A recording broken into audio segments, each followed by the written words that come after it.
That's a complete answer for that. And I'm repeating again, please don't get them on the wrong side, because and you can see those are loose brush strokes. You're not looking at dots of color on the right-hand side, and this one you are. Okay, let's go to the next one.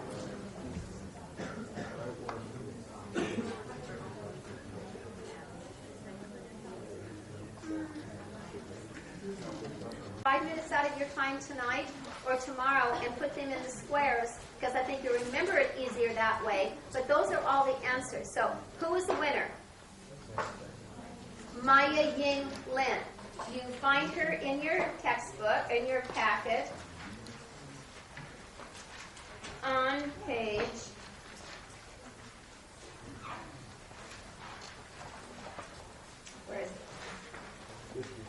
57. Thank you. Okay, 57. Okay.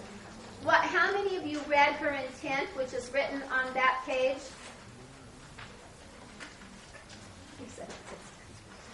You need to. It's written because you're going to get credit for. You don't have to say it word for word, but this is what she meant with a wall, not just me lecturing. She talks about it's like a scar cut into the earth. The grass would go back, the scar would heal, or the grass would grow back, but the scar would remain. It was peaceful and reflective like a shiny geode. Now, the paper is going to be broken up into squares, so you're going to discuss the positives that were said about the wall or are said about it today, and the negatives that were said. They're not my personal opinions. It's what was said about it. So the material is what? Granite. What are the positives of granite? Peaceful, reflective, everlasting, durable, strong, like our love and memories. What was negative about it? The boys weren't eternal. They died. More than 58,000 of them. Their bodies were cold, like the granite. Okay. The next one is the color black. What's the positive of it being black? Peaceful and reflective. The negatives, you're not writing long sentences. These are little one-word answers. Shame. Racial slur, 2 words. Racial slur, darkness, death, night. Okay, you should get points for each thing you say. The shade?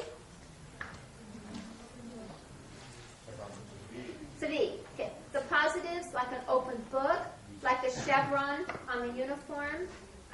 Vietnam, victory, the peace sign. The negatives, if you write victory, the opposite, we lost. Peace, at what price? Over 58,000 people. Okay. And then the placement, you don't have to separate. And I'm not asking you that where it was put. I'm asking you the exact placement of it. So don't get it mixed up with her intent. What is the placement? What would you say about, because some of you went there, how is it placed?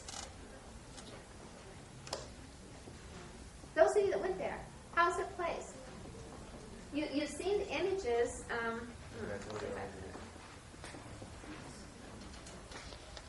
It's cut into the ground, gradually rising without being aware of it. And you don't have to have gone there because I talked about that.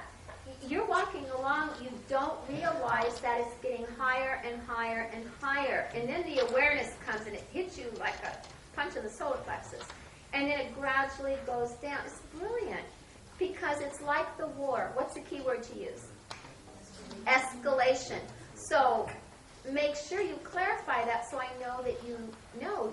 It's just a brief definition. Starts low, gradually rises without being aware of it, like the war itself, the escalation of the war. That's a complete. I've allowed a space for you, if let's say you missed a couple of points somewhere else, to pick up a couple of points. Can you remember any of the criticisms that were leveled at her and her design?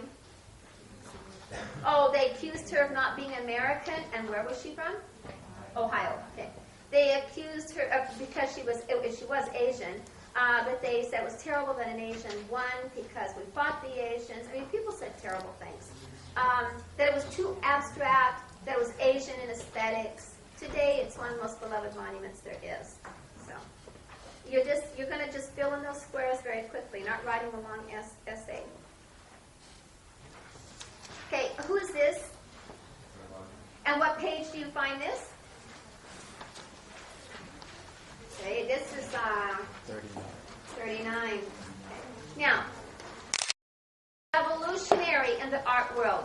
What are the two things he did that were revolutionary? You should have these on that page.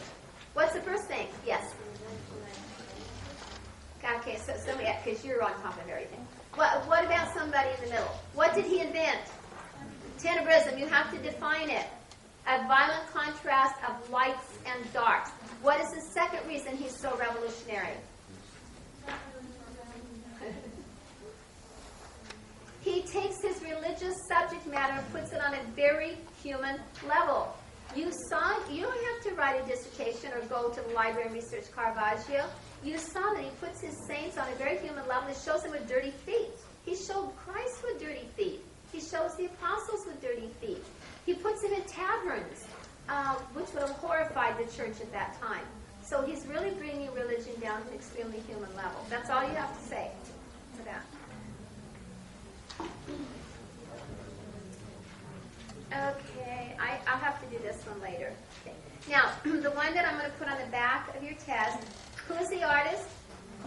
Monet. What's he called? The purest of the Impressionists.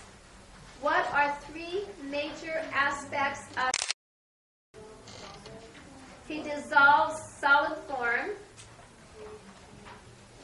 Number two, he creates paintings in a series, and you need to list what they are. So somebody shouted out, what are the series? Haystacks, train stations, cathedrals, Japanese bridges, and water lilies. And all you have to do is look at the picture. It'll help you with that. Now, let me go to...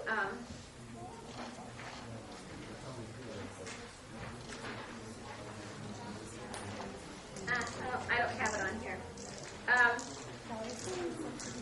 What's the third thing he does? Greater passage of time, like Hellenistic art. So where does he go to paint these beautiful paintings of water lilies? Giverny. Giverny. Capital Giverny. What does he call Giverny? Is great, and what I'll do is just remind me. I'll put Monet up there, not just the test. I'll put Monet up there because then you can see.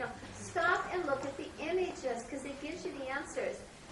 He calls it his greatest masterpiece. Why? Why? Not just a painting, not just the painting of the water lilies, but the house, the gardens, everything. He creates all of that. So everything, he plants the trees, he plants the flowers, he diverts the river to have this big pond on his property. He rows out to the middle of it, surrounds himself with nature. He's created everything in that environment. I have to tell you, because I have to find it. I think it's under formal elements, so I'll make sure to have it when you come in. But I want to give you the page number, and you're going to be responsible for looking in your textbook. On page 60. On page 60 is Anselm Kiefer at the bottom. I showed it to you in class. It's in your textbook in color, but you'll have to find the page number. Just look under Kiefer, K-I-E-F-E-R. I talked about this one, and I'm sure that I had it under texture. Why is Anselm Kiefer so important in the art world? Anybody? Do you have it written down? Yes.